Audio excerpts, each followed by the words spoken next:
There are moments when, despite thinking we have everything under control, we realize that life can be turned upside down in the most unexpected way. There was a man who had been madly in love with a woman for 6 years. He had devoted everything to her, shared his dreams with her, and believed they would spend the rest of their lives together. But one day, everything changed. A simple message revealed that behind all that love and loyalty, there was a hidden betrayal. But learning about this betrayal was just the beginning. How did things get to this point? How did my world shatter so quickly? The first time I met Monica, I felt a connection that you only see in movies. I was always the kind of guy who had trouble talking to women, an introvert. But Monica was different. She made me feel like I could be myself, and soon I realized I wanted to marry her. Our relationship deepened quickly. Even in our first week, we were talking about marriage and kids. Everything was moving fast, but it felt right. The dream of building a future with her never left my mind. But there was something I didn't know. Monica didn't share these dreams with me. During the pandemic, I proposed to her. That moment was one of the happiest of my life. She said yes, but without me knowing, she was also part of another man's life. How could it be? Could someone accept a proposal while cheating on you with someone else at the same time? These questions gnawed at my mind, but back then, I didn't know. I thought everything was fine. I thought there was nothing missing in my relationship with Monica. One day, everything changed. I noticed a message on Monica's phone. In that moment, something broke in my heart, but I tried to ignore my suspicions. That night, as Monica slept, I started snooping through her phone. The more messages I deleted, the more curious I became. I saw pictures of a man she was frequently chatting with on Snapchat, but I didn't know this man. Suspicion started to rise within me. At that moment, I realized I couldn't trust Monica. Thanks to my interest in technology, I installed spyware on her phone. Was what I did wrong? Maybe. But at the time, it felt like the right thing to do. Within a few days, I could monitor Monica's every move. Camera, microphone, everything was under my control. Monica had to go on a 5-day business trip. She often went on trips like these because she worked in sales. But this time, I felt something different was going to happen. As soon as Monica walked out the door, her phone started buzzing with messages. She was texting another man. I felt a knot in my stomach. I barely made it to the bathroom and threw up several times. What I read was too painful to be true. How could it be? How could the woman I loved do this to me? The more I read the messages, the deeper the pain inside me grew. Even worse, this man was married and had 3 children. His wife was pregnant, 7 months along. Monica had started this relationship 2 months before I proposed to her. This knowledge deepened the wound inside me. Things got even worse. When I found out they were meeting in a hotel room, I listened to their conversations live. They were confessing their love, belittling both me and the man's pregnant wife. They were talking about starting a new life, running away together. At that moment, everything inside me collapsed. I was so devastated, I didn't know what to do. The woman I had trusted for years was betraying me, and I had to sit and watch it all unfold. I wanted to act, but I didn't have the courage. I was afraid to confront Monica. So I went to the person I trusted most, my childhood friend Andre. I told Andre everything, showed him the messages, the pictures, and the evidence I had found. There was a long silence.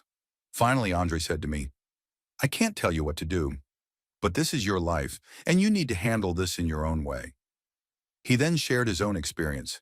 He had been cheated on once too, but he encouraged me, telling me I needed to remove Monica from my life completely. At that moment, I made a decision. Andre and I packed up Monica's things, stored them in a warehouse, and changed the locks on my house. The day Monica was due to return from her business trip, we went to pick her up from the airport. I didn't know how the moment would go. My hands were shaking. I didn't know what to do. Having Andre by my side gave me strength.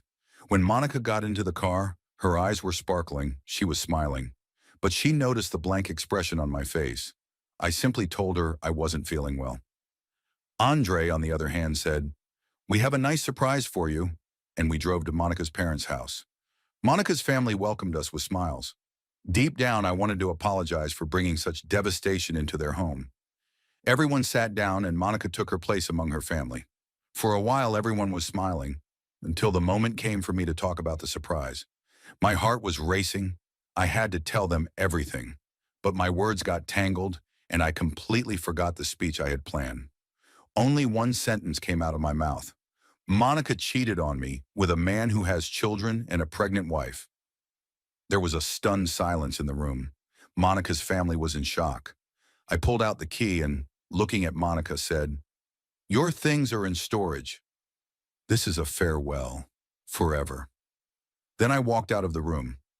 In that moment, everything felt frozen. I heard Andre telling Monica's family not to contact me, but I just wanted to get away.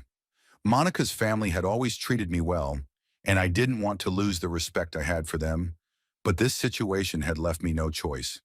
Even after cutting Monica out of my life, the pain didn't end. The experiences I went through from the day I discovered Monica's betrayal were like a nightmare.